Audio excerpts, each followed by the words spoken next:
Nope. You can't say nope after every time I say something. It's not how this works. I mean, I'm not offended by it, but that's just fucking, ignorant. And I don't care if people agree with me or don't. It's fun. I'm doing this because it's fun. I love debating this stuff. That's it. You're done. You're good. We have to now move forward. And I think the majority of people who are not sociopaths and have some sort of, emotional IQ. So like 6 people in America? And seeing him fight, and seeing him show restraint in the fight, and seeing him caring for Yerin, and seeing him executing the whole thing, I thought it was absolutely well done. A+. Will, are you okay? You good, bro? You got family like this? You can tell us. You're right what you know. The best lives with the best money and the best family has dark nights of the soul. Coming to you from an endless library, where every book is read and every spoiler discussed. Join us as we dig into the lives of fictional people who cannot defend themselves. This is the Side Quest Book Club. We are back full circle, stepping into Sacred Valley, where Lindon has the opportunity to go revisit his early stage bullies, I guess I'll say, and the people who put pressure on him and his family, and the revelations of how they've been acting since he left. Oh, they're the same. Nothing changed. Great. Well, it got worse, I feel like. Yeah. And douchebag's got a douchebag. Yeah, we're going to cover the first half of the book this episode like we normally do. A few hot points. Slava and I were arguing over text earlier this week for the second chapter, I think it was, with where Dodgy gets low-keyed into the ground. Yes, and then another thing that happened for me is I have thoughts on this, but I'm gonna say I don't know why. But chapter 6, when we go back to Orthos in the middle of a fight, I think that might be Cradle's best written chapter through 12 books. I get emotional with that chapter every time, and we'll dive into more of that as we go. But first, if you can give us a quick overview, Slava, of the plot for Bloodline, Cradle, Book 9. Yeah, really quick, full spoilers. We're going to cover the whole book in the next 2 episodes, and then the recap episodes per usual. With the squad. Happy to have the squad back. So, you've been warned, full spoilers ahead. As the Abaddon retreat from the Mad King's assault, leaving Cradle vulnerable, Lindon and his team return to Sacred Valley to save its inhabitants from the approaching wandering Titan. The evacuation proves difficult. The valley's suppression fields drains the team's power, and the locals, including Lindon's family, are stubborn and treacherous, forcing the team to subjugate them to ensure their survival. Raygun Shen complicates matters by waking the Bleeding Phoenix to distract the Monarchs. While the Monarchs engage the Phoenix, Lindon's team fights the Titan alone. To save them, Dross sacrifices his personality to create a massive illusion that tricks the Titan into retreating. In the aftermath, Lindon advances to Overlord, establishes the Twin Star sect, and discovers a key in the Ancestor's tomb linked to the origin of the Dread Gods. And that is Book 9, which I want to say is my favorite thus far. I think Ghostwater can fight for that place too. The first book, of course, that got me into this series was great. I liked Ghostwater a lot. And this one is taking first place for now, unless I find that books 10 through 12 are even more interesting and fascinating. But yeah, that's what are you doing over there? I'm just getting a little quick bump of Cradle. Is that cool? You and your book sniffing. You gotta stop. Okay, so here's the thing. No, tell us the thing. Scent is like the memory. Scent is scent triggers memory. The noggin, right? So when we smell something, nostalgia kicks in, and like there is nothing in what I've seen in my short 38 years of life or whatever it is, that is more powerful than nostalgia. Billions of dollars are paid toward nostalgia every year. So if I want to enjoy myself and remember what it was like to go to the Scholastic Book Fair or open a pack of Pokemon cards or like Magic the Gathering cards, by taking a book, you can't tell me you don't do this. And smelling that fresh, don't make fun of me, that fresh book scent, that fresh, like, published scent. Now, it's probably petroleum or something, whatever books are made out of, besides paper, like the ink and the whatever, right? The petroleum, that's what the books are made of. They're made from oil.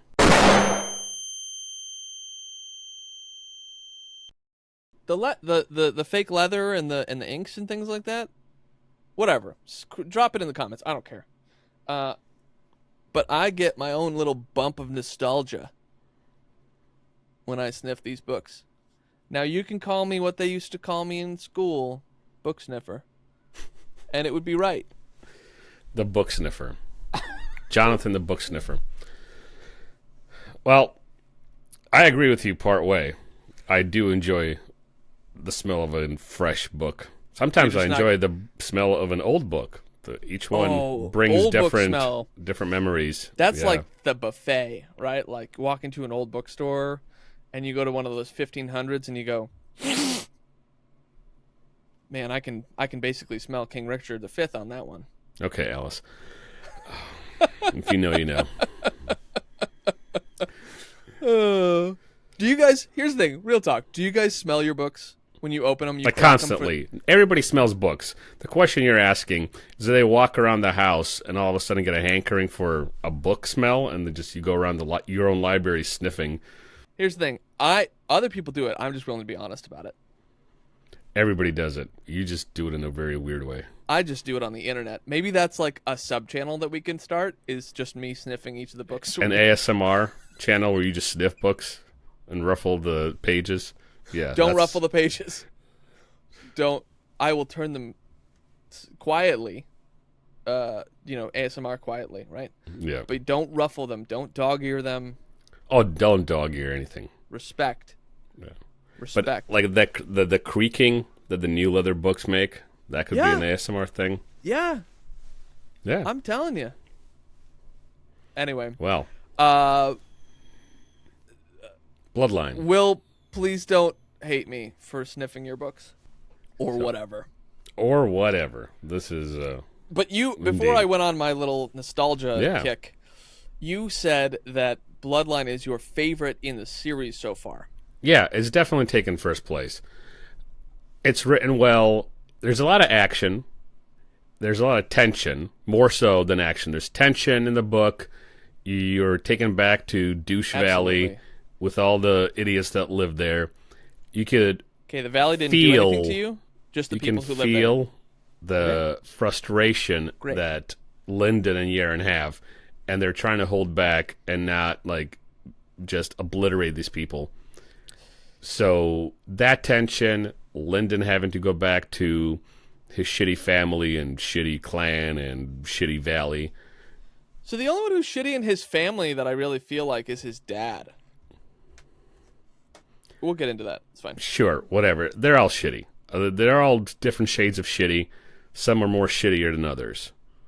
Like, the only people I kind of feel sorry for are the prisoners of the school, whatever the hell the school's name is. Every damn time we talk about this book or the series, I forget the stupid name of the Heaven's school. Glory School? Heaven's Glory, thank you. The only people I feel bad for is definitely the prisoners, and maybe Jai Long's sister. Other than that, I don't care about any of those people. Okay. They're just shitty, horrible, vile people. Jai Long and Jai Long's sister. We've not just seen Jai them Long's in a sister. minute. And I don't feel like they get enough play in the series. First off. Secondly, Jai Long is about to go on a new character arc that you have not seen yet. It's a romance character arc. Oh. Hold up. Wait a minute. Oh, No, it's fine. I don't care if it's Jai Long going on a romantic character arc.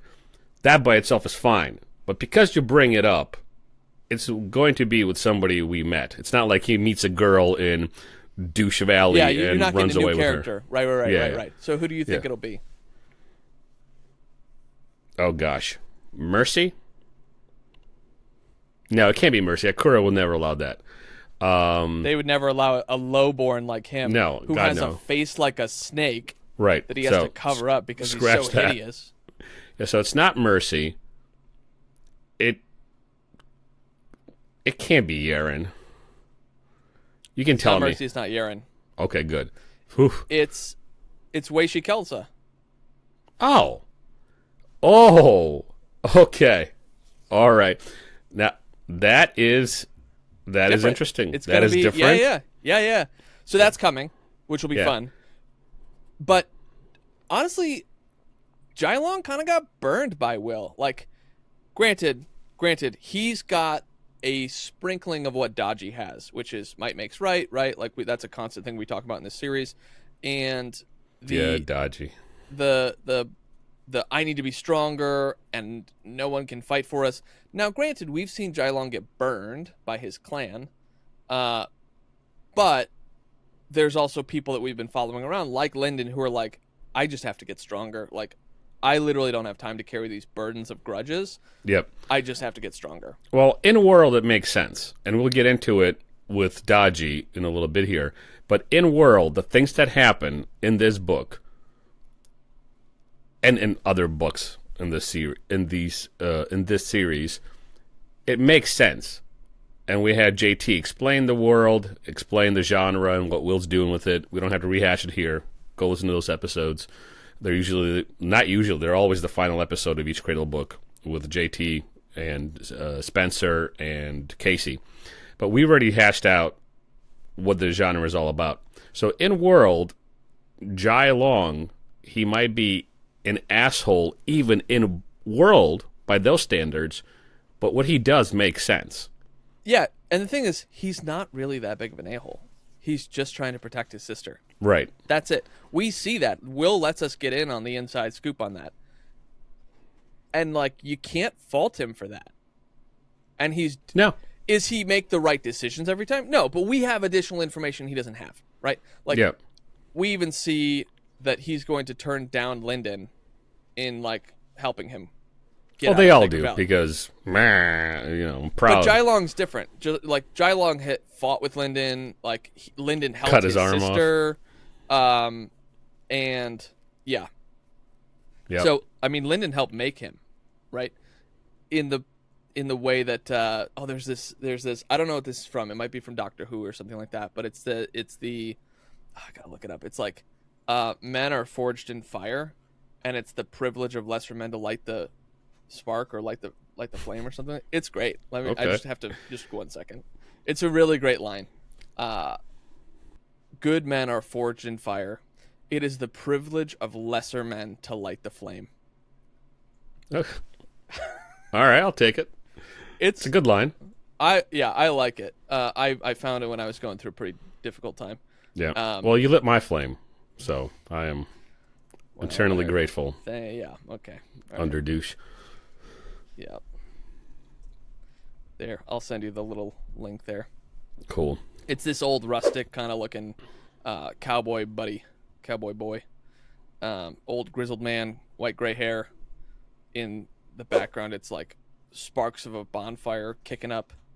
It's great. Anyway, Jai Long did that. The thing is, Jai Long didn't have to be a lesser man. Once his clan leader died, he could have made different choices. But again, he's making the best choice he can for his sister, who has been partially healed. Little Blue helped her. Correct, yeah, by Lindon and Little Blue. So, which is great for her. She's still not back to like her normal power, but she also has like some sort of little spirit animal thing too now, which is a little dragon. So a little pink dragon. That's fun.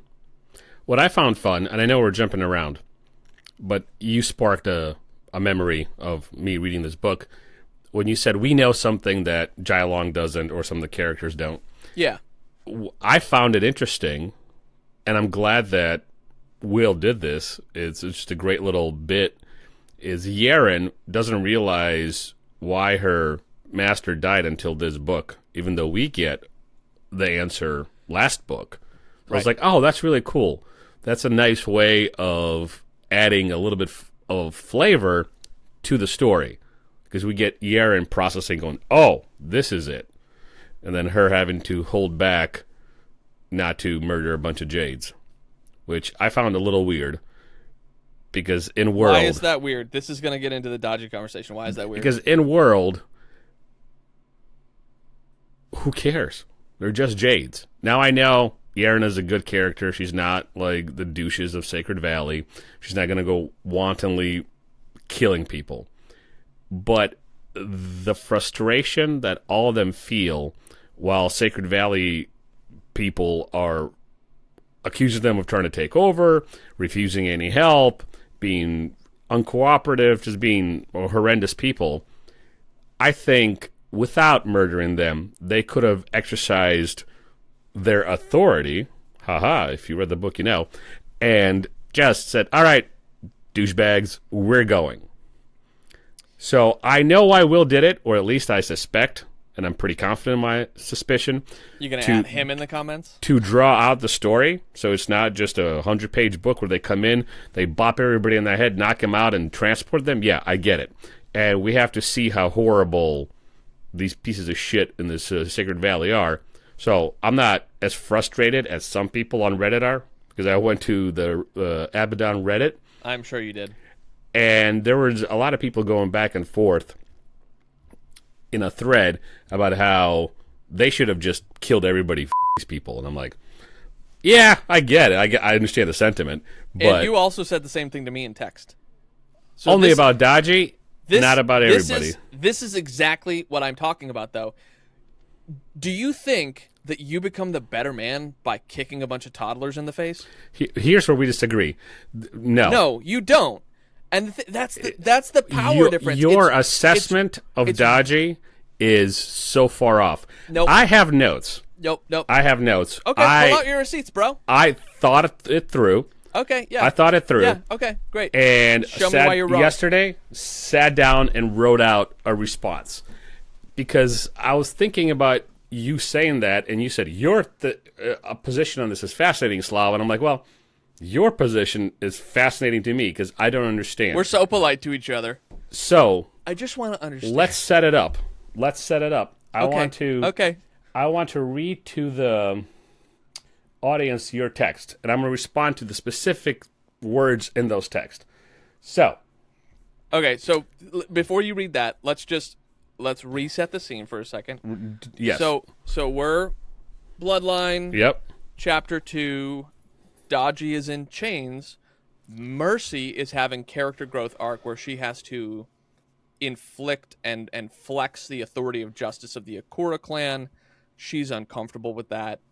She goes after the father first, and he's like, I did it. And she's like, you literally just didn't. You're just spouting off nonsense. Yeah. The helper, was it Mira? Whatever her name is. Something like that, yeah. Doesn't matter. She's like, I know who did it.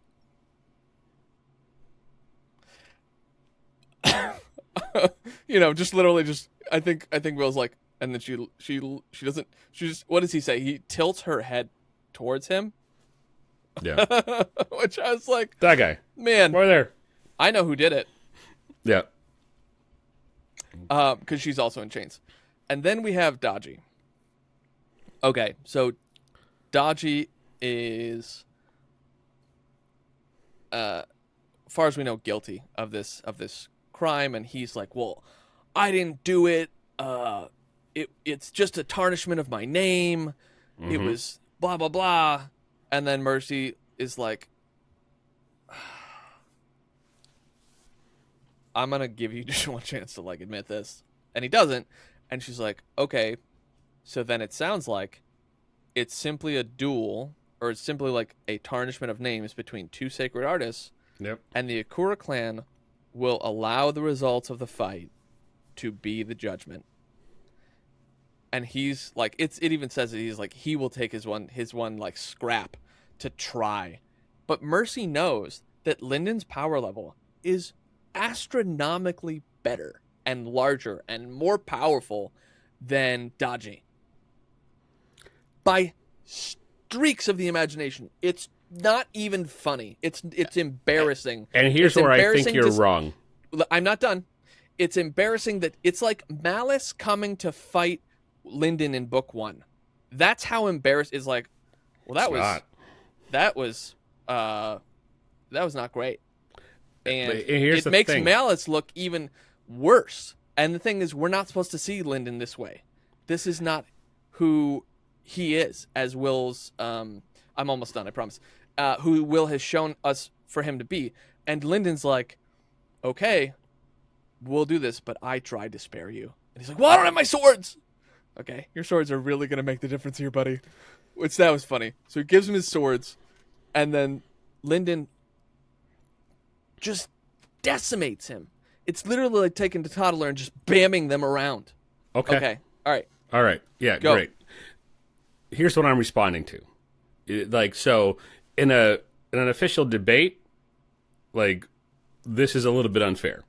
Because you already said you had your opening statement in text. And that's what I'm going to respond to. But the people aren't in our text, so they need the I'm about context. to read them. So, here it is. All right. And I wrote some notes. Can you guys be the judges for us? I just want you guys to be the Abaddon for a second. You commenters, you are our audience. Who won this battle? Slava versus Jonathan.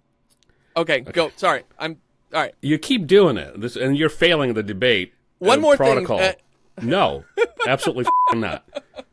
I send you some text about the Bloodline.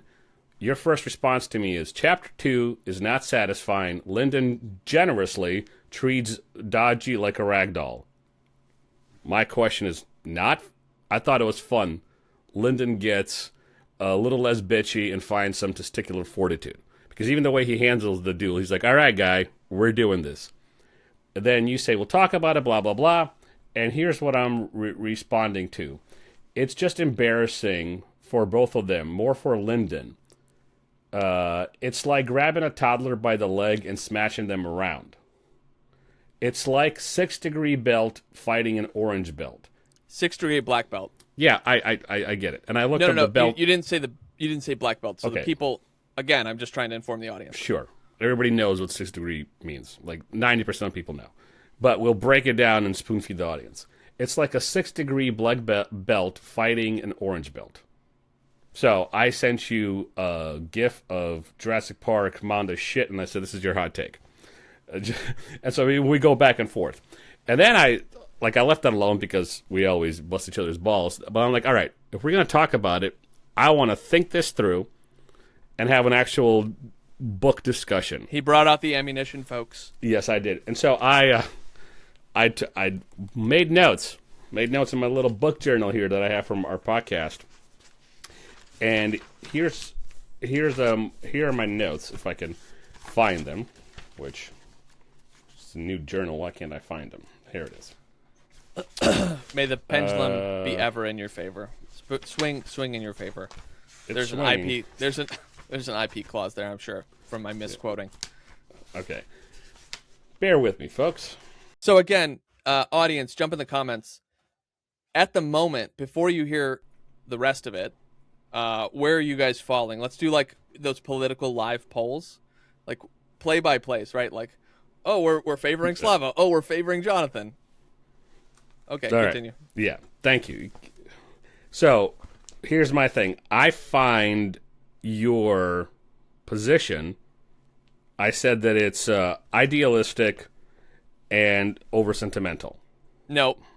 Well, you don't get to say nope until I give you the evidence for it. I'm not interrupting. I'm just side commenting.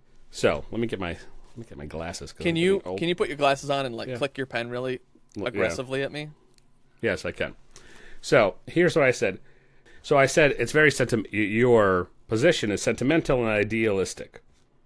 And idealistic, okay. I meant that the view is detached from the story setting, its rules, and internal world logic. Nope. Okay, keep going. you can't say nope after every time I say something. It's not how this works. Do you? I mean, I'm not offended by it, but that's just fucking, ignorant. That's you can. That's fine. Yeah. So my kind of concluding that, it's like Cradle is not Earth. What looks right for Jonathan in 2025 is not reality in Cradle. And this is how you didn't understand me, but keep going. It's fine. Then you didn't articulate yourself. Yeah, so it's text. Keep going. It's but fine. you just backed up your text with all the words, and it's the same thing. My position doesn't change on what you, extrapolated for the audience just a minute ago. That was context setting. But okay. So who doesn't matter? Your position is your position. No. It's context setting for them. They weren't, again. Okay. I think people are going to I think people are going to side with you at the moment in the live poll. Keep going. It doesn't matter who they side with. My position is my position. So here's what did I end with? Since you keep distracting me. Cradle is not Earth. Correct. What looks right for you in 2025 on Earth is not the context or reality in Cradle. Correct. Based on that, if we're continuing with my argument, then who is Dodgy? We're going to look at Dodgy. He's a bad-tempered true gold who craved combat. He's jealous. He's overly competitive. He makes poor decisions based on in-world knowledge. He tries to kill Lindon. He arranges an ambush of young Akura members. Kills an Akura. His actions lead to Akura Pride and Narusea being injured. After all this, he hides like a coward. Lies when caught. Mercy, as you explained, calls for a duel. Lindon beats the crap out of him. Mm-hmm. Doesn't kill him, and lets him live.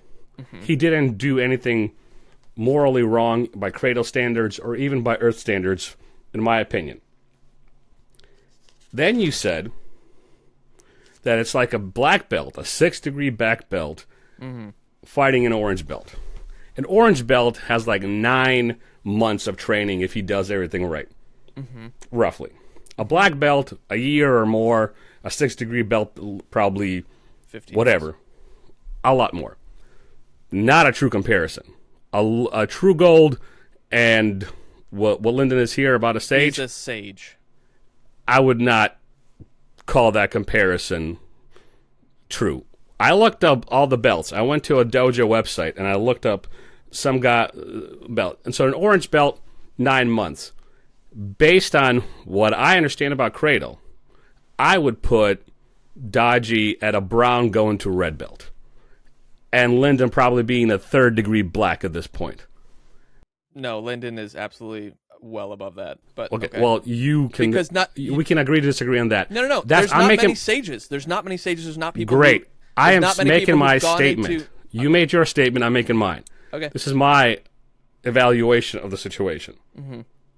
So, having said what I said, an analogy would go: if a karate master is Lindon, he's teaching a cocky red belt level instructor at a dojo a lesson. He doesn't kill him, he embarrasses him and puts him in his place. That does not look bad for Lindon. He doesn't kill the guy. He just whips the shit out of him. So that's my position. And what I'm disagreeing with is you saying, oh, that looks bad for Lindon. That's like a kicking a toddler. It's not like kicking a toddler. It's 2 grown men, one a little bit stronger, putting a cocky murderer in his place. End of my argument. That's where I stand. I don't think it's sad for Lindon. I think you're categorically wrong on the power levels. And I think in world, Lindon did what he was supposed to. And he spared him. So, that's all I got to say on the Dodgy situation. Yeah. So you just so happened to have, left out. I didn't say it was sad. What's this? You said it was sad. It's in the freaking text. It's a bad look for both of them. It's degrading. I said this isn't compassion. It's degrading to have to give your time to the duel at all. Lindon specifically. Because if you're Lindon giving your time to this, I'm not saying that what Dodgy did was correct or good or welcome or doesn't deserve justice. None of those things were said. I'm saying it's embarrassing for both of them, more for Lindon, because he has to stoop down so low to even step into the ring. There's a spider on my laptop. I just jumped. Sad or embarrassing, I stand by what I said. The duel had to happen in world rules. I mean, sure, Lindon can say, no, I'll never fight so the duel had to happen. I'm not saying Lindon has to even back out, because the Akura clan, so what they rule the land. They rule the land. Sure. All I'm saying is that it's embarrassing for Lindon to have to even participate. Not that he doesn't have to obey the law of the land, not that might doesn't make right, and that Dodgy didn't deserve it, because he did. It's literally just such a degradation. Do you remember in book 1 where there was a grown-ass man who fought Lindon, who had no power at the time? That made his entire family look like morons because he had to stoop so low. Sure. That's my point here. Even when with you're that at a station and you have to step down, that doesn't make you... It makes you look worse than the person that you're beating up. And that's what I disagree with, even with your caveat, which clears up a little bit of what you were saying in text, which I think you're kind of changing midstream. I think you're moving the goalpost, if I'm being honest. No. Even with the caveat... You just can read the text. It's literally there. Even with the... Sure. Even with the caveat, it is not degrading to Lindon. He steps into the ring, and he just whips a cocky little douchebag who's a few power levels below him. I don't see that as degrading. Way more than a few. Who cares? It's absolutely relevant to this conversation. Well, for you, my brother, for you. And that's why I ended it with that analogy. It's like a grandmaster fighting a red belt. Massive difference. But one is a cocky bastard that needs to be put in his place. Lindon puts him in his place. And as all analogies, they fall apart, but that's where I stand. That third character that neither of us can remember their name, it's Mira. Okay. Or Myra. Mira.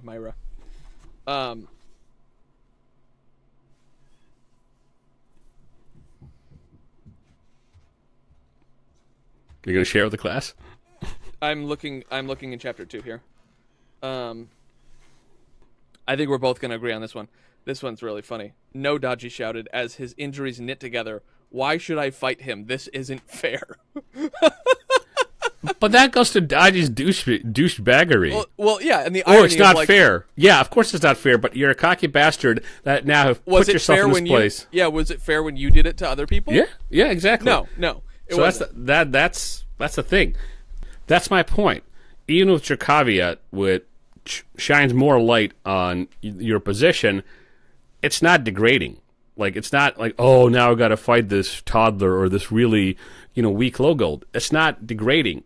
Lindon just has to do it, and to prove his innocence, in some way, and he doesn't kill Dodgy. He doesn't get revenge. He doesn't even want revenge. He just participates in the duel, beats Dodgy. He has to pummel him because Dodgy won't stop because he is prideful. And after he finally stops Dodgy, he lets him go. That's my point. Whatever, sad or embarrassing, degrading, whatever the word is, I disagree with your position on either front, either category you throw in there. I don't think it's either of those things. You don't think it's embarrassing for Lindon to stoop down to this guy's absolutely trash level? No, because of the in-world rules. Like, how is it degrading? Like, okay, so I am a grandmaster of karate, right? The blackest belt there is. You are that cocky instructor going from brown to red. You try to kill my family. And somehow we find ourselves in a world like Cradle. And somebody above me says, all right, you know how we settle this in our clan? We duel. I would not find it degrading to get into a ring with you knowing I'm going to put you down in 4 seconds. And then you get back up after those 4 seconds, and you try again, and I put you down again, and put you down again. And then finally, I crack your kneecap, and you can't move. I don't see that as degrading at all. It's frustrating, and I might be embarrassed for you and feel pity for you. I am not embarrassed for myself. I don't feel degraded in this hypothetical. Right, but the thing that you're leaving out is, like, the character is Lindon. But Lindon acts like Lindon by sparing him. He doesn't overexert himself, and he doesn't fly into a fit of rage and finally, Dodgy, you're going to get it. He doesn't do anything out of spite or malice. Right, he participates in the duel, and he spares him. So it doesn't take away from his arc at all. No, I'm not... And it's not out of character. No, I'm not implying that it's out of character. I'm saying that, yeah, it doesn't matter. Your comparison of, like, if you did it in this world, blah, blah, blah, it's like, yeah, but you're a different person than Lindon is. Well, this is all analogies and hypotheticals to back up my point. I am not making one-to-one comparisons. So let's let the audience judge who's right. If you've read these 9 books, you know Lindon, you know Malice, you know Akuras, you know what Dodgy did. And actually, we should also ask JT, Casey, and Spencer to give a take on this. Let's just start sides. Look, I might lose. They might be like, Slava's absolutely right, whatever. No, listen, I don't care. I don't care if people agree with me or don't. Like, it's fun. I'm doing this because it's fun. I love debating this stuff. But honestly, I don't care about the sides. I just disagree with you. And it's fun. And here we are. That's it. You tell us. Yeah, Jonathan tell us, versus- audience. Who won Team this Slava or Team Dodgy? I mean, Jonathan. That is not at all my stance. I am not Team Dodgy. I'm Team Authority, and it's embarrassing for someone in that stature. And here's the thing. And maybe if you have questions for us, drop them in the comments too. Maybe we haven't been articulate. I'm mostly speaking about myself because Slava thinks that I've changed positions now, which I have not changed positions. But I'm not accusing you of doing that like maliciously. I ain't no but it flipper-flopper. seems from our text, your answers and our back and forth to the introduction you gave, then to the caveat you gave, and to what you're saying now, either you didn't articulate yourself. You can't articulate yourself very well in text unless you're going to rot a novel. Granted. And that's why this is not like an attack on you. I'm like, either you didn't articulate yourself, or during this conversation you move the goalpost is the logical term, but I'm not accusing you of like doing that again. Not doing that on purpose or maliciously. But it seems with your caveat, it now changes completely what you were saying. But my position still doesn't change. Like to your new position, if we're going to call it new, I still stand by the opposite of you. I still have the opposite opinion. Yes, I'm aware. And not on purpose, not just to goat you. So I'm still in the position where it's not embarrassing. It's not sad, it's not embarrassing, it's not beneath him, all the stuff that we talked about. And now we're boring the audience. Beneath him is a good way to say it. That's I wish I would have had those words earlier in the week. And maybe that would have cleared it up. But if all you're saying is embarrassing because it's beneath him.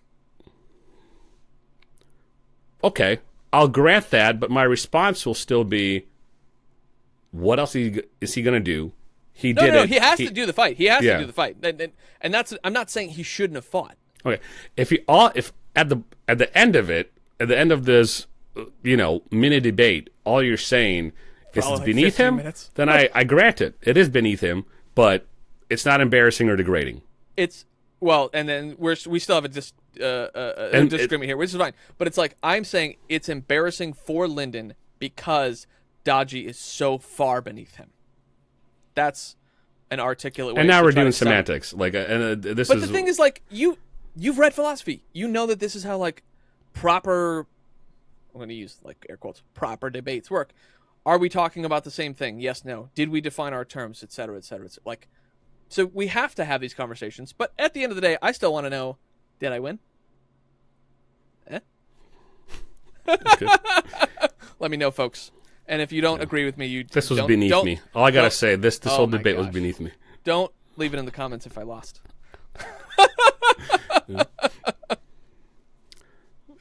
No matter who won, share this episode with everybody and make sure they subscribe. That we can agree on. Yeah. That we can agree on. Oh. Anyway, Dodgy over. That was fun. I love this kind of discussions. It's great. Might makes right on the side quest as well. Absolutely. I have ascended to... No, you haven't. Whatever you're about to say is wrong.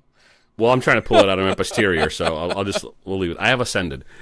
Now, leaving Dodgy behind, what do you think about Lindon's growth as a character? Because I enjoyed it in this book. We get little bits of it. It's not like a... Well, let me retract that. We get to see a completely different Lindon than we did in the past book. Just like in the beginning of the past book, we see a completely different Lindon from the previous one. It seems at the beginning of the last two books, Lindon's character arc jumps a few notches. And I'm here for it. I love it.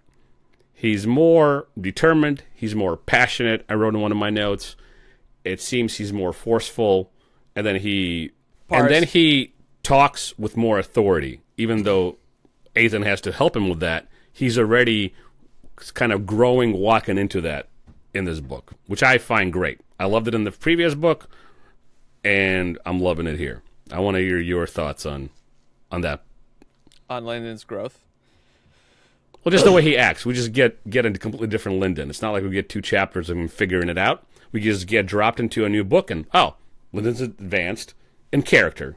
Advanced, wow, he's doing this, and he's talking like an adult now, and he's saying this one... Well, not at all. He's saying apologies less, and he's being more forceful with Mercy and the other Akura family members. Mm-hmm. So, Charity. Yep, Charity. Thank you. Are you enjoying today's side quest? Make sure you're subscribed so you never miss an episode. We are available on YouTube and all major platforms, so you can listen to us anywhere. And now, back to the show. So Lindon, we see a stark contrast of him in this book. And I told you 5 books ago, I think it was in book 4, where, it was book 5, I think it was Ghostwater. I said, eventually, Lindon is going to have a moment where he encounters like his younger self being like, apologies, gratitude. This one. And it quelled your inner Eastern European anger. Yes. And you were like, okay, great, because I'm kind of sick of his whole... And I'm, yeah, so is he. Yeah. And we see that finally mm-hmm. now, where he's like, oh, this is a second moment, in my opinion, of this book where Lindon is embarrassed. And he's like, oh. And he's like, really, this is just a lot of growth for him in book 9 here. Because he's like, gratitude. Da, da, da. And he's like, disgusted with his younger self. Granted, when you grow, like zooming out of the book for a second, when you grow, like you should look back on yourself and go, I was not great. Mm-hmm. I was young. I was immature. That means you've grown. That should be applauded and cheered on and succeeded and empowered, or whatever the words are, because I'm really good with words today and always. But he has this huge, I think, as a reader, huge growth of, I have changed. I now speak on a, even though he's an introductory sage, Charity's like, just call me Charity, right? Like, he's stepping into like, oh, hey, you do hold this level of authority, whether you feel like it or not, and you need to act like it. You're still a sage. And she like brings him up, which again, I think reinforces my point earlier. Like, it's embarrassing for him to have to step down beneath him. So anywho, I love the growth that we get to see from Lindon, especially with Will bringing us back to Sacred Valley, where it's like, he is, again, so much higher than all these people. It's beneath him to have to come save them, but that's that action of him, it being beneath him and him still doing it, is why we love his character, right? So like, regardless of everything I said earlier, literally just swiping my own feet underneath me, but it's why we love Lindon, because it's like, it is beneath him in terms of the world and the might makes right and the power level that he is, and he still does it because he's a real good guy. Lindon, that should be like a meme. Good guy Lindon. Yeah. Good guy Lindon coming in to save all of his all of the people he shouldn't have to save. But that's also the inciting incident from Serial in book 1. Because this is what he was training for. This is why he's been advancing for the last 8 books, is to come and save his ungrateful family and shitty clan. Yep.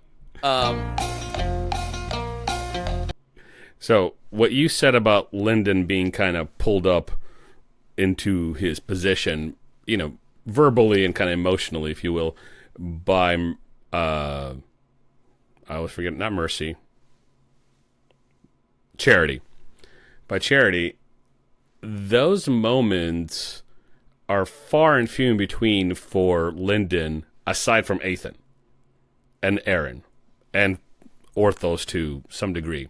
This is somebody who is outside his real clan, his real quote-unquote family, who's like, who was antagonistic to some degree in the beginning, you know, now going, all right, now we're equals. You have made it.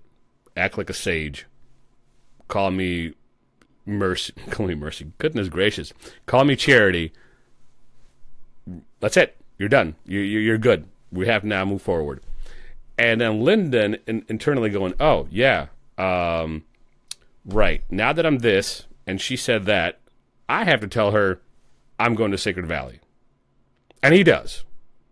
And he convinces Charity to let them go to Sacred Valley. So that's the stuff that I love. And it's, again, referencing what I said earlier. We just get dropped into the world. We see a different Lindon. And a few chapters later, that different Lindon has a little arc growth again. So that's fun. I love watching Lindon in the last 2 books. Because when we meet up with him again, he's just a bit better as a character. And better meaning like advanced as a character. Yes. So this brings me to a question. In your life, have you ever had to have this moment where you get this new level of authority or like leadership or whatever, don't feel like you have that leadership, authority, whatever, but you're supposed to be acting like it? Yep. And you go through like a similar experience as Lindon, where it's like, oh, yeah, I'm supposed to be, for lack of words, more. Yeah. Well, I'm going to caveat my answer, but yes, the question is yes. And I think the majority of people who are not sociopaths and have some sort of, you know, emotional IQ. So like 6 people in America? Like have an emotional IQ or an emotional intelligence, to some degree have imposter syndrome, right? To some degree find themselves in a new position of power, authority, advancement, whatever that looks like on Earth. And they go, oh, wow, okay, boom. And a lot of people suffer poorly from imposter syndrome, where it hinders them doing the right things with their new authority. Super fair. And I'm not judging anybody, just a statement of fact. Been there. Yep. Yeah. I, thankfully, have a very low amount of imposter syndrome. It's still there. I have it. It happens to me, but it's not debilitating to me. But I found myself in positions where I'm like, oh, all right, well, you worked for X many years, and now you have an opportunity to become a professor, which has happened in my life. And I'm an adjunct prof at a community college. It's an online class, nothing fancy, but I'm still an adjunct prof.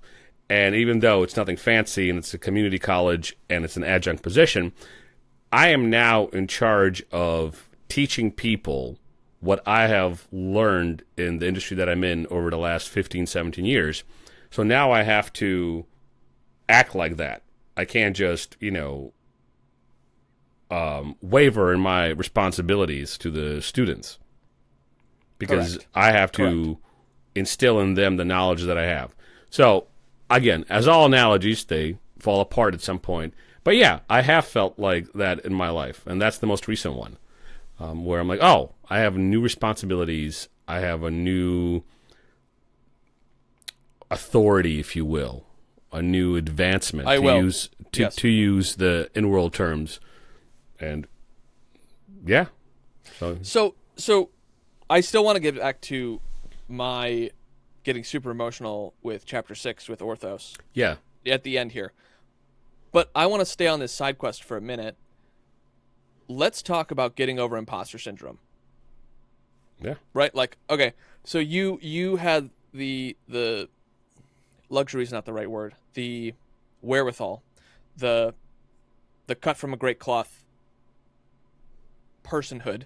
Be that your upbringing, the trauma, whatever. Like, you've hardened yourself like steel, right?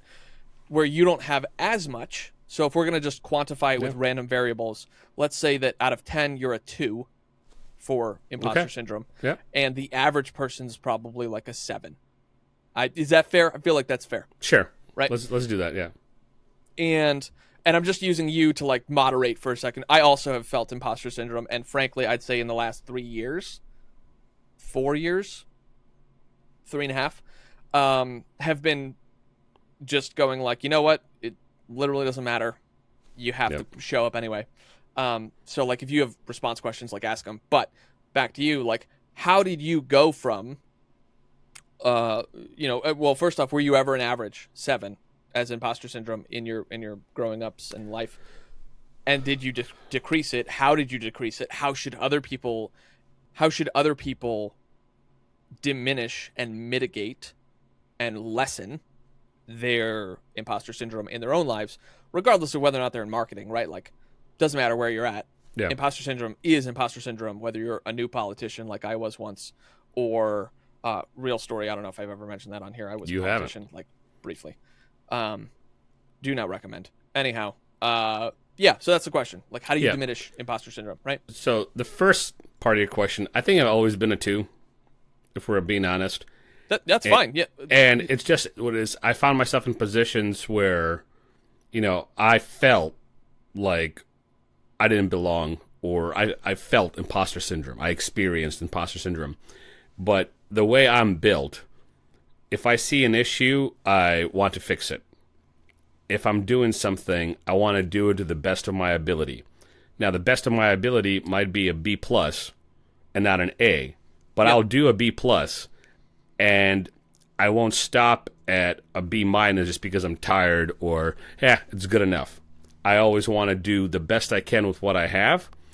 So that's one half of it. The other half of it... Can I pause you for just 1 second and add a definition here for the audience? What Slava just said of like doing the best you can based on your current skills and circumstances, even if that is a B+, or maybe for you it's a C+. That's actually the definition of excellence, which is different than perfection if we want to go there later. So like excellence is doing the absolute best you can currently based on skills, experience, circumstance, whatever. It's different than perfection. Sorry, continue. Yeah. And the second half of my answer to the first part of your question is I just don't give a damn what people think. I do what I do for myself. So when I dress a certain way, or I make jokes about people going to the supermarket in sweats, I'm not here to bash anybody specifically. Why I don't go to the supermarket in sweats, it's not because I want the checkout girl to think I'm cute or to people to notice me in my sports jacket. I do it because I want to look a particular way. Me, pride, self-worth, I want to do that. So taking that principle, and like, well, I'm in this new job. I feel underprepared. I feel like I'm not good enough. Well, tough shit. I want to eat next week, so I better figure this out. And that's it. And if somebody thinks that I'm doing a bad job, well, if their critique is constructive and helps me get ahead, perfect. If they're just being douchebags, F off, leave me alone. I'm trying to figure out my stuff. And then I attack the thing, and I'm like, oh, actually, I know what I'm doing. Oh, if I take a class or a course or get a certificate or talk to Jonathan to help me with an IT problem at my previous post, now I don't feel like a fish out of water because I have used my resources to the best of my ability, and then I reached out to others who know more, and now I can run this IT department with the knowledge that Jonathan has given me. And I literally just managed the company. I didn't really run anything. So that's how I deal with it. Now, the second part of your question, how do you get from a 7 to a 2? I think realizing that you have worth and you have something to give to any situation. Now, if you lied on your resume... Don't do that, kids. It will absolutely bite you. Do not do that. Over-exaggerated your skill set, well, again, SOL, that's on you. I don't know what to tell you. But if you actually know the thing you're doing, and maybe you're not an expert per se, but you are qualified for the job you're in, what you're feeling is just external forces. And what you're feeling is other people maybe judging you or other people not appreciating you. I don't know, all those things. But that's an internal thing. You just have to realize, I'm a human being. I have these things. Well, I'm a human being, and that itself means something, that I have worth. I have these skill sets. The people that hired me probably are not schlubs. I probably passed the interview. I probably got this job because they saw something, and now I have to do a job. That in a minute. That's good. Now I have to do a job. So go do it. And when you see gaps in knowledge or experience, ask, or on your own, fill them. And I think just doing that, and I know it sounds simplistic. It might sound, well, I don't think it's that simplistic. I know it might sound simplistic to some in the audience, but really, just coming to work or whatever the heck you're doing and doing it, that's half the battle.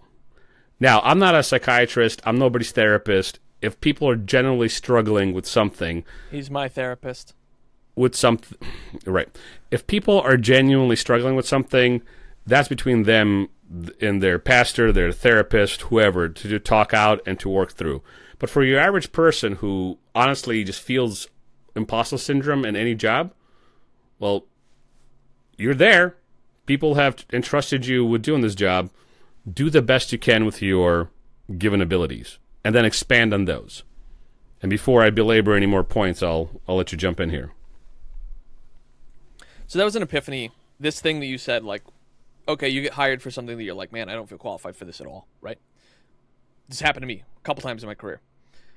And the first couple times, it was like, oh, man, I don't think I'm supposed to be here, whatever.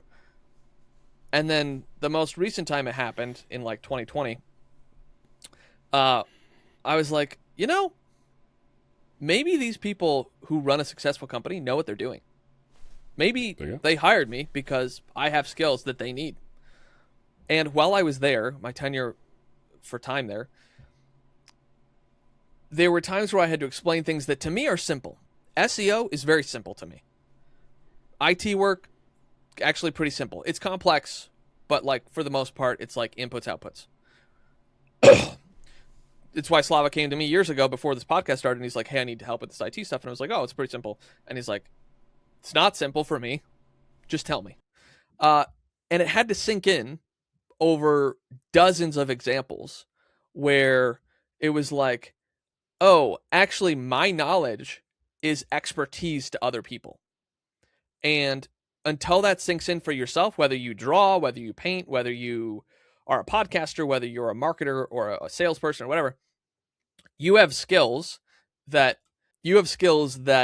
other people don't have. You have knowledge that other people don't have.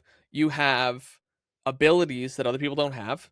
And it's those things that people see and go, oh, hey, I want to bring that on board with my company, or I want to bring that on board with my team, right?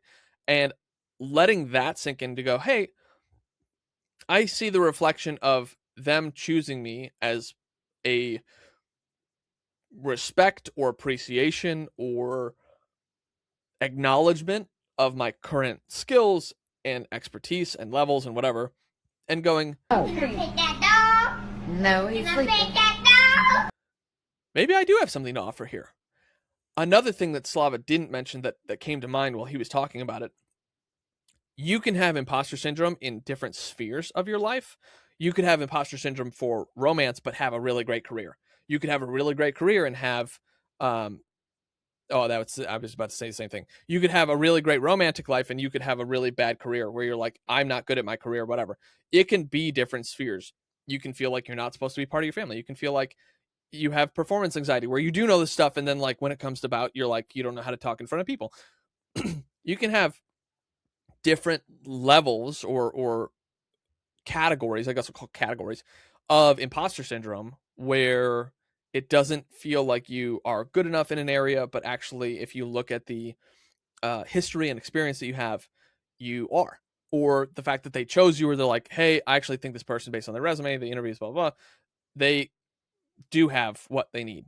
So I just wanted to pull that out of a little bit of what Slava was talking about as well, because I think it's an underspoken about thing in today's society, where it's like you don't have to be good at everything. I think previously on the show I've talked about how I had a defining moment as a child in 3rd grade where, because I didn't have information, and you're in school, you're supposed to be learning, I got made fun of in class when we were doing public answers for math, and the kid called me stupid, some kid behind me, and then I started crying. And so for my entire life, I have held the moment that if you don't have information, you're an idiot. And so like that's a different level of imposter syndrome to get over, where you have to heal and then accept that like you do have information that other people don't. So I would constantly give people the benefit of the doubt that like, oh, well, they probably already know this, so they're well ahead of me. But it was in that job in 2020 or whatever it was where I'm like, oh, well, this will boost SDO, blah, blah, blah. And then like one of our VPs, who's just a brilliant guy, he's like, quick question, what's SEO? And that was a defining moment for me to bring about like some full circle, some full healing. And I was like, oh. And other people were kind of nodding their head like, yeah, I don't know. Like, I've heard of it. I don't really know what that is. And I'm like, oh, I have a skill here. Oh, I have knowledge here that other people don't have. And that's what they want. That's why they hired me. Oh, okay. But you have to accept that for yourself. Like, that's one of the ways you drive out imposter syndrome. The other ways, and Slava kind of talked about this too, you have to just do the reps. You literally just have to have so much evidence to prove your anxiety and your performance anxiety, your imposter syndrome wrong. Where it's like, well, let me I jump did in all here these for, things. Oh yeah, for go one for second. it. What I've been waiting for a moment to sneak in here. What you said, you used the term performance anxiety a little bit ago. I think most of imposter syndrome is driven by that. People kind of know that they're at this job and they got hired and they're happy, but when they have to execute, it doesn't have to be public speaking either, or presenting in front of the board. When they have to execute, they just get anxiety. Well, what if I do this wrong? And what if I mess up? And for everybody, it looks different. So I'm generalizing here. I think that's the thing you have to kill in order to slay the bigger dragon, which is imposter syndrome. Is it getting over your performance anxiety? That. And for some people, it'll take a week. For some people, it'll just take two guys on the internet saying this, and they're like, oh, yeah, let me go try not doing that. For some people, it'll take years. And wherever you are in the journey, right, wherever you are in the journey, the reps is what's important. Yeah. So this relates to Lindon in chapter 3 and 4 because of reasons, you know. Yeah, well, he does have a little bit of imposter syndrome. He does, and Charity, even in this book. And he's like calling Charity, and he's he telling her no. Yeah, he feels a little uncomfortable, and he knows that he's a sage, and he knows that he has to ask, and then knows he has to demand politely, and then wait, I am a sage. I can be more forthright with my speech. Also, he sees a direct reflection from the people of Sacred Valley, from the culture that he grew up in, where it's like, apologies. And he's like, ooh, cringe. Yeah. Yeah, that's a memeable face. But yeah, but I loved it. Going back to the original thing you said before we got on the side quest, that I was waiting for him to meet his younger self and go, ugh, brother, ugh. And him seeing that iron going, apologies in this one, and also he's like, oh gosh, I was that. I am so like cringing inside right now. Which brings up just a funny aside question, and we don't have to go on a whole side quest of this. But do you ever just walk throughout the day in your office or wherever you are, and then a memory pops up of you doing something stupid as a kid, and you go like, oh god, and you like feel the embarrassment and anxiety you felt at that time? Has that ever happened to you? Has it ever happened? Yes. Does it happen regularly? No. No. I can't think, like, it's not a regular occurrence for me. Okay. Yeah. But it happens to me time to time. Like, I will be walking down the hall of my office and I'll remember, I don't know, something from childhood where it was cringy and like, ooh, yeah, oh, that was bad. So you're thinking back to embarrassing times from childhood when you were rolling up to 29 Niebolt Street with your gang of losers?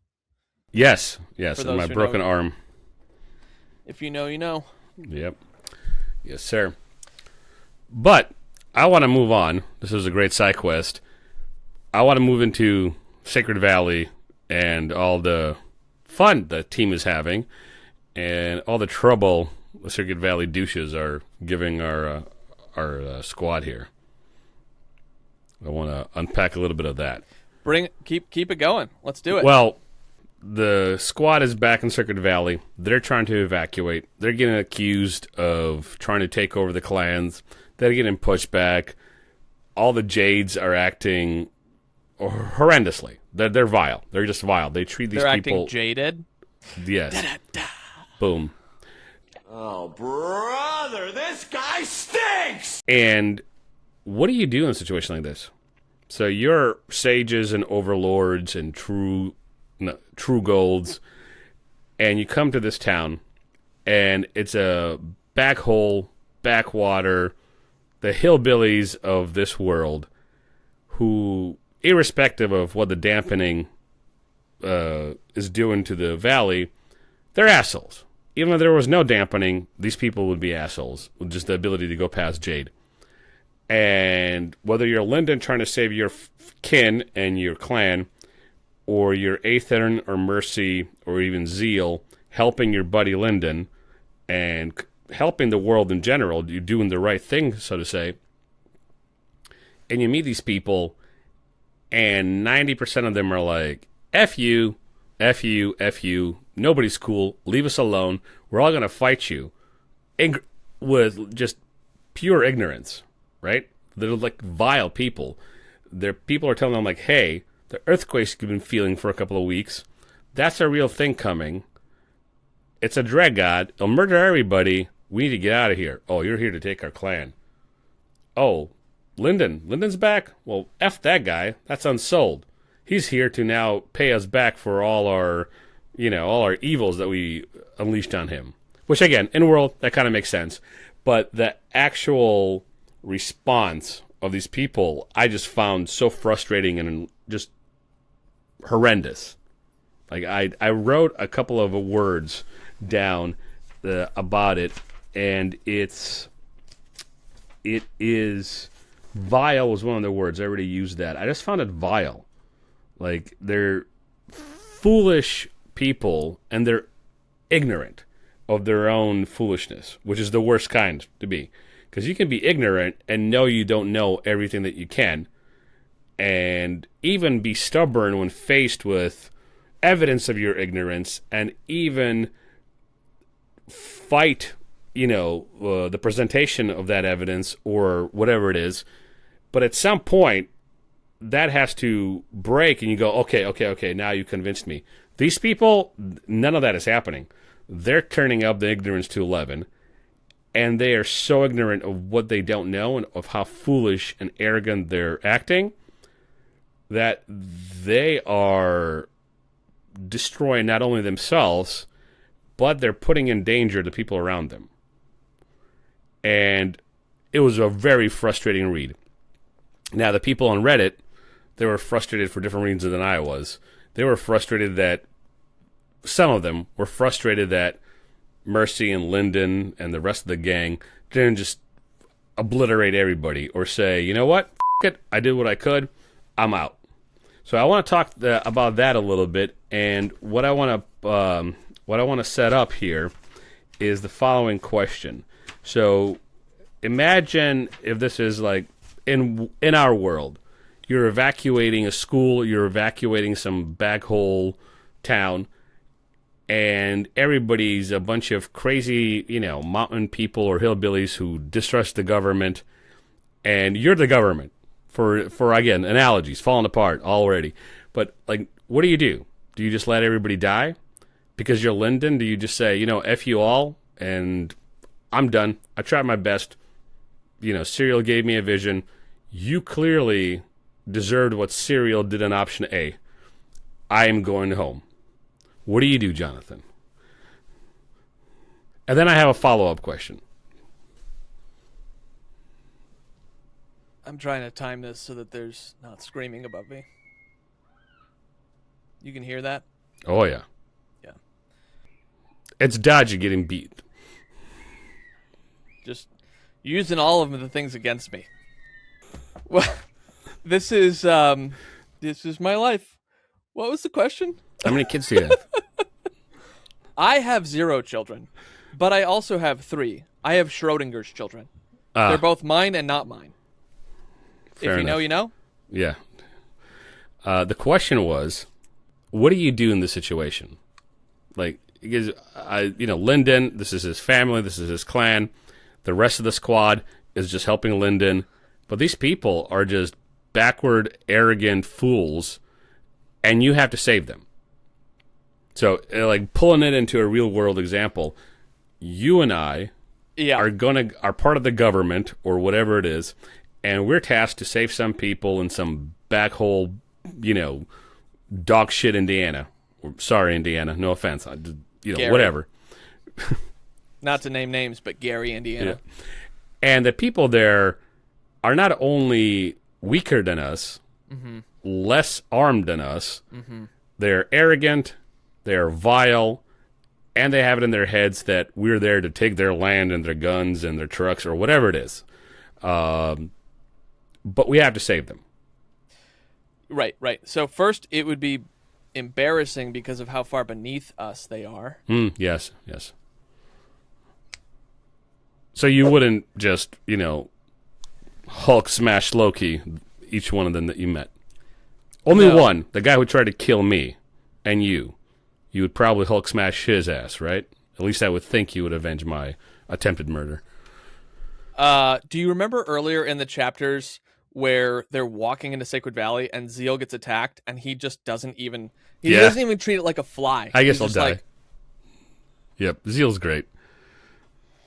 And they're just like baffled because he doesn't block it. It doesn't do anything to his clothing. Yeah. I wouldn't do anything because it wouldn't bother you. It would bother you that I didn't do anything, but it wouldn't actually hurt you. That's how far beneath us they are. Anyway, to answer your question, because I thought it'd be funny to do a callback. What would I do? Well, I'm like nice guy Lindon. What did I say earlier? Good guy Lindon? Good guy Lindon. Good guy Lindon. And I, for the most part, do the right thing in integrity, even when I am internally reeling at the moronic behaviors, attitudes, responses of other people. Because, and the thing is, you can go, oh, well, he's taking the moral high ground. But it's not even about that. It's really not. The thing is, I have to live with me. Yeah. You have to live with you. If you can live with yourself or you're not helping other people, whatever, hey, bless you.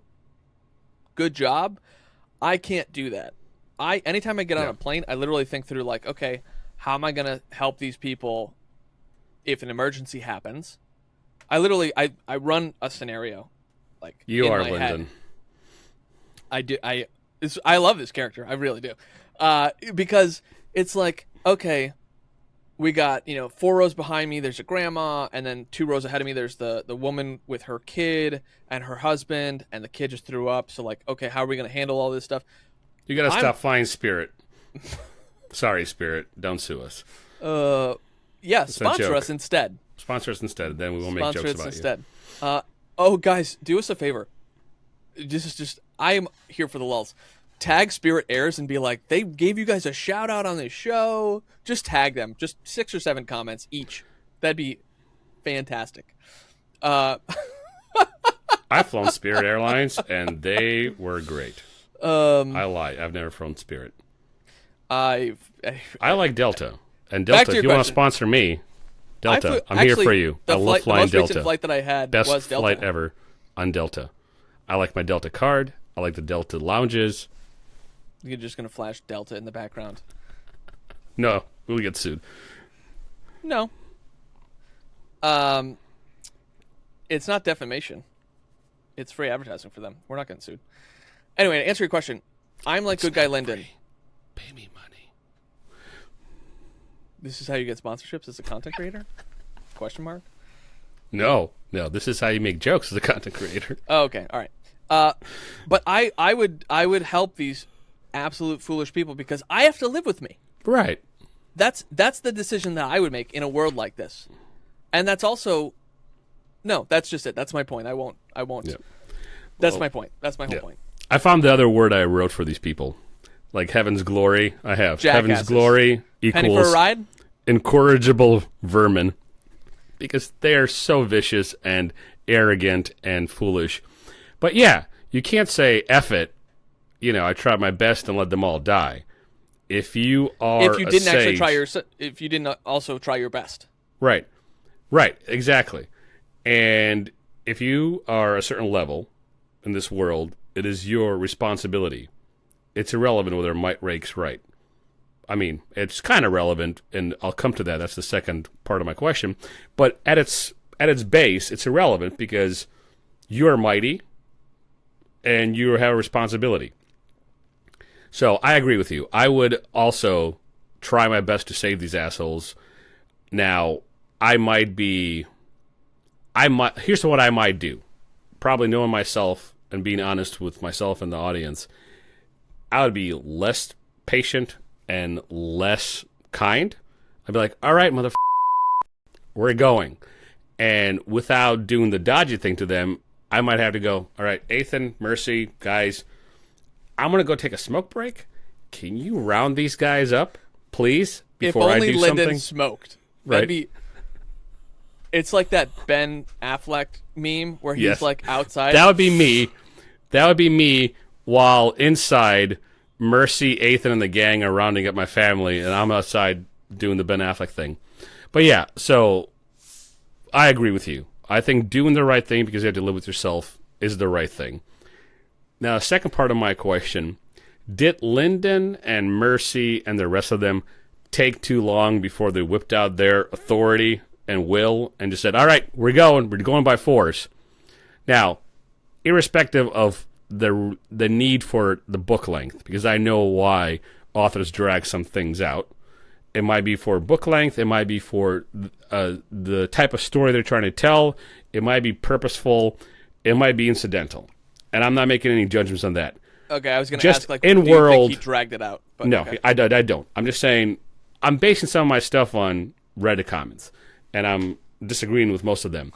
But my second question to you is, all right, you have to do the right thing, Jonathan. You're a good guy, Jonathan. Now, how long do you do it for before you whip out the tasers and go, bzzz, you guys are coming with me? Sorry. I think 3 is a good number. Three chances, and then try and grab people to bring them with you, like they do. And then if they don't come, and they're like, "I'm not coming with you," like Jai Long. Okay, hey, set sail, Chief. I'm not gonna twist. I'm too old. I've done this for too many times.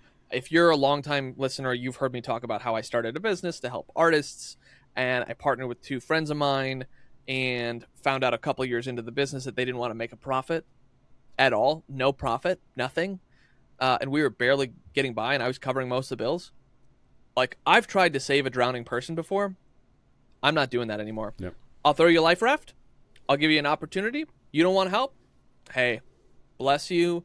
You probably understand it better than I do. Good luck. See you later. If you want to come back and get help, I'm here for you. If you don't, I'm not going to twist your arm. You do you, boo. Yep. That's on you. I'm not responsible for you. Yeah, so going back to the comments online, a lot of people were, not a lot, I keep saying a lot. It was split. Two people. It was like two people. Blue Donkey 774 and Red Fire Lindon Orthos. sucks, you know. Lindon 1400. sucks 225. Yeah. We see you in the Reddit comments from 17 years ago. Yeah. They felt frustrated that it took so long for them to start kicking ass and taking names and rescuing people. So that's They what don't prompted. understand the characters then. Well, that's what I'm about to get at. Lindon acting the way he does and feeling the feels he feels are relatable to me, to my core, because I have family members like Lindon, and it's not as bad, but they remember me as a hurt, scared, awkward, annoying little dweeb. Yeah, it's a snapshot of you from the past that has not been allowed to grow. Right. And no matter what I do, no matter the degrees I get, no matter the jobs I get, no matter the successful 20-year marriage that I have, which they thought would never happen, it's never enough. And they talk to me like I'm still 16. So I feel what Lindon is feeling here. And I thought me being frustrated with the whole situation as I was reading it going, oh my gosh, was a good thing. Like, Will knocked it out of the park. He dragged it out, quote unquote, the right amount. So I disagree with some of the commenters. I think the fact that it took as long as it did in the book was perfect. And that's why I like this book the best. Because the first thing I said, we get a second snapshot of Lindon all of a sudden grown. We're like, hey, buddy, glad to see you. I'm glad to see you advanced. And then we get to see him talk with Charity and Mercy and get what he wants. He goes to Sacred Valley. He gets betrayed by his family and his clan, and he still goes, all right, guys, we got to do something. And seeing him fight, and seeing him show restraint in the fight, and seeing him caring for Yerin, and seeing him executing the whole thing, I thought it was absolutely well done. A+, all the cookies and stars to Will Wight for this book. I loved it. This section specifically. As frustrating as it was reading about these incorrigible vermin, as I named them. Because they act like it. They act like it. Would do just that, which makes me wonder, Will, are you okay? Yeah. You good, bro? You got family like this? You can tell us. You write what you know.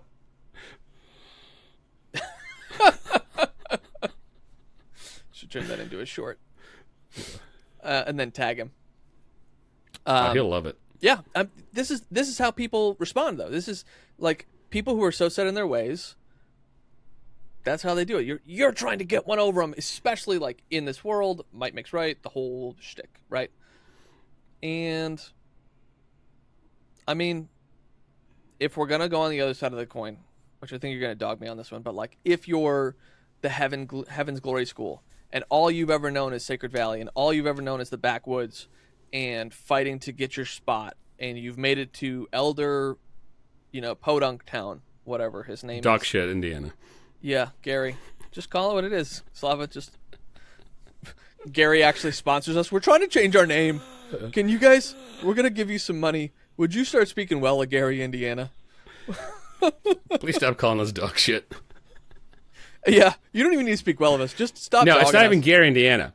It's the smell of Gary, Indiana, and some Podunk Town, dog shit, Indiana. Anyway, so you become this leader of nothing, right? I mean, it feels like everything to you. And then, some punk kid comes back to town as a savior. Yeah, of course you're not going to trust him. But first time's free, right? Sure, Yeah. First time's free. Yeah. You see the tremors, and now you're just defending your little kingdom that's about to get obliterated. That's on you, boo. That's on you. Yeah. That one's on you. And if you have emotional intelligence, Which they don't. but if you do, you can be like, oh, this little unsold punk comes back to town spouting some nonsense. But wait a minute. That's He's a new now data advanced. point. Maybe He's I now should pay advanced. attention. Right. He's now advanced. There are tremors. If he's advanced this far, he probably doesn't want this. Podunk Town. You've stepped well beyond outside of their heads, though. You're thinking for them now. Yes, of course I am. For my example here, maybe I should listen to him. Nope. That's what a normal person, even in their situation, standing on the other side of the fence, the other side of the coin, as you said, that's what a normal person, even somebody who's stubborn, from Gary, Indiana, would do. But these people are in Sacred Valley. They're not as upright and honest as the citizens of Gary, and they're just horrible to everybody and each other. So, facts. Yeah. Facts. But let's hit one more point this episode before we wind down, because I did tease to the audience that I wanted to talk about chapter 6, where Orthos is revealed again. So just prior to this, Lindon is basically interrogating people, and he's like, where's the Weishi clan? How are they doing? And then they're like, well, they keep attacking us and blah, blah, blah, and we're going to go pounce on them. And he knows the Weishi clan doesn't have a lot of people. It's basically his parents and his sister. Yeah. And he knows Orthos is like in the west here with him. And then one of them blurts out in the conversation, well, it was that, turtle with, dragon fire. And Lindon's like, I know Orthos is here. What? Okay. And then we cut over like a movie to Orthos and Kelsa, Lindon's sister. Yep. Fighting. And it gets me every time. And Kelsa can't do anything, and Orthos is like, we're gonna keep fighting until the end. There's no even question with him. His die with honor, dragon. His black dragon pride is just like through and through. Yeah. And I love that. I love that where there's the characters themselves, right? That's it makes the story Absolutely. real. And he starts laughing, and Kelsa's confused because she's like, we're about to die. What do you mean? And Orthos is just like, just hold on a little longer. He's coming. And she's like, who's he? Who's coming? Who's coming?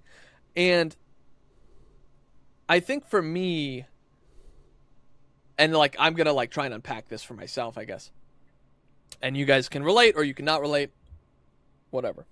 For me, though, that tension, that moment of just hold on a little longer has felt like most of my life. If you're a regular here, I have a birth defect and it's caused me a lot of health problems, whatever.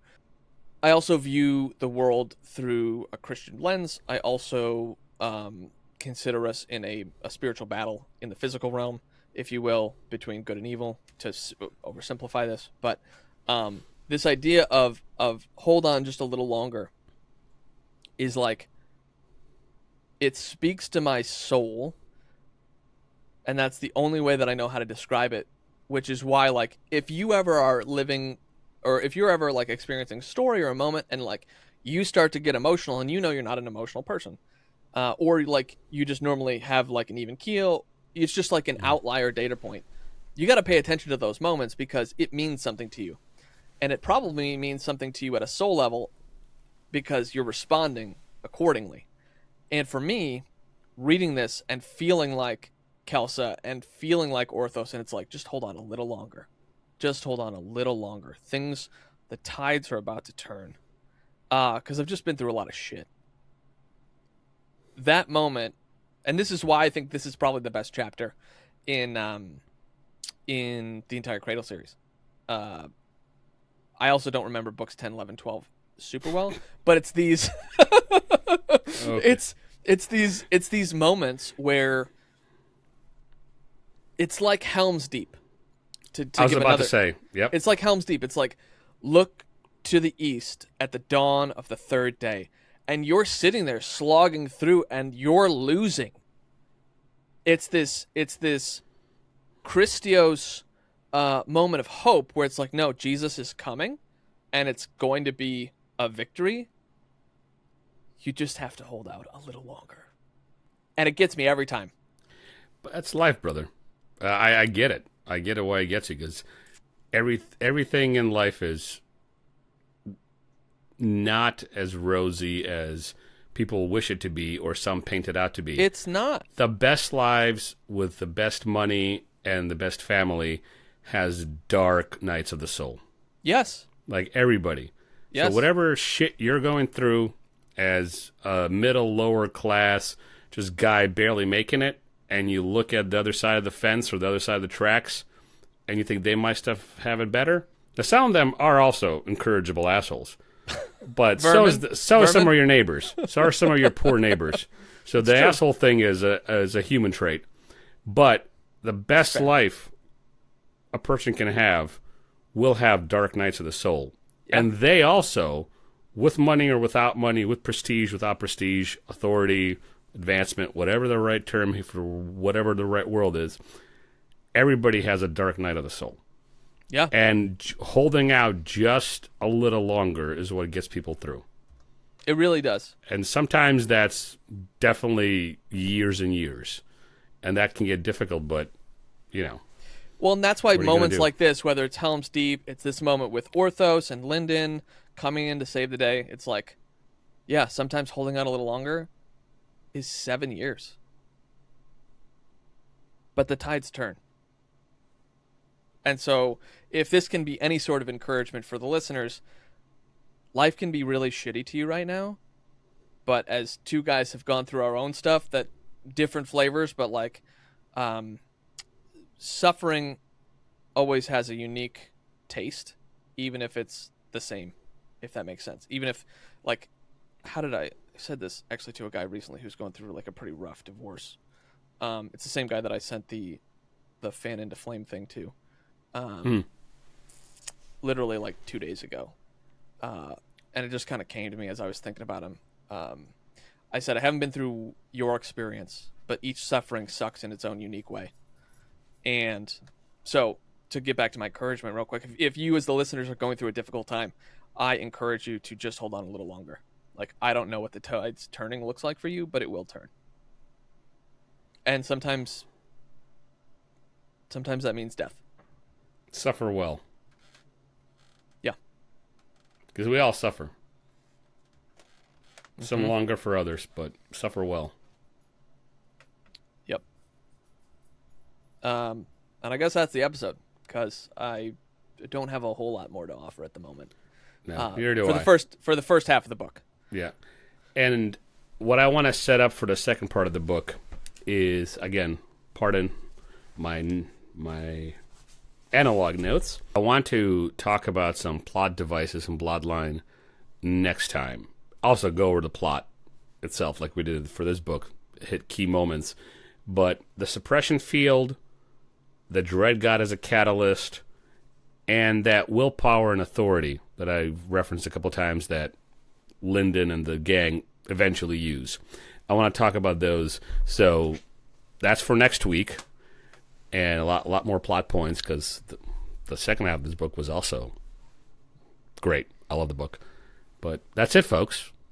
We will return to Cradle next week. Until then, make sure to like, subscribe, follow us on Instagram, TikTok. You're now watching us on YouTube. Make sure you ring that bell so you get all the notifications. And hopefully this is a new chapter in SideQuest. You've seen a couple of videos already, but we made it to YouTube. We're very happy to be here, and we wouldn't have done it without your support. So, thank you. Help us meet the book lovers in your life by sharing the channel, this episode, and commenting the books that we should read in the comments. And be sure to subscribe. I have a favor to ask you. If you like what we're doing, the simplest way to support the show is to hit subscribe. In return, we'll keep leveling up, and we'll listen to your feedback and read authors that you suggest. And of course, we'll take side quests along the way. Thank you for joining us, and we'll see you next time.